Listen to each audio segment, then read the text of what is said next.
Omwembe betia wa MP abo bali kwa luhande lukakanise government ye Honorable Joel Senyonyi ekiro ky'Muliolo mwaka nembeti kikundi ekyo ekyaba MP kwa luhande lukakanise government erenda omwankomo eyeluzira ibaka yakumukomania emibere yababuambo emisango eyo yitekebiro kwa bandu babulikiro ambo babi bakana yakuyo omwakuti ekinyamahe yibika lumwakuti ekinyamahe netwalebwa omwachanda ekyabali kyebeshombanza abo bandu babulikiro ekikundi eki kyabye kikende bongerana ngomo eyekitali prison nerukandira kumukomania ne eritwamu eri Supreme Court eri yabi erikakola omubutuku buhanyuma kandi mubaka nabi ibakasangala ekiro ky'Muliolo ibakasangana emisango eyi isiria natwalebwa omwekoti y'abandu babulikiro.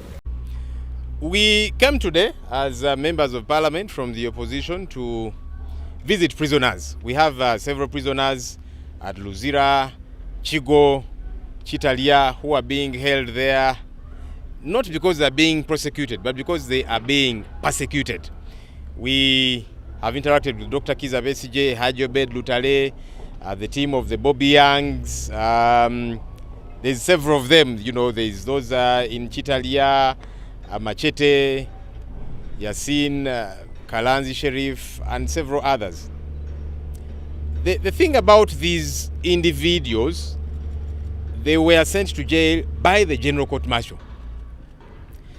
The General Court Martial, on 31st January of this year, the Supreme Court said you have got no jurisdiction over civilians. In fact, the General Court Martial is not meant to be a court. It's meant to be a disciplinary kind of entity for serving officers, and not a court of law. What we have been bothered about all of this while is, why are these people still being held in jail? And yet the Supreme Court said the General Court Martial has got no authority and jurisdiction over them, but they're still being held here. Honorable Joel Senyonyi makakangana ya ati ndwamu eye Supreme Court yabiribe eyikamenyangaliba wana ribi esi tatsomanwa kande siyatabye eyikasikibawa. It's over 3 months. What exactly are you working on? Because these files, you're meant to transfer them. He was saying, well, they're still investigating. You have held these people for over 4 years. A number of them have been in jail for over 4 years. What exactly are you investigating that you've not investigated for 4 years? If you had any evidence, surely 4 years later, why have you not adduced that evidence anywhere?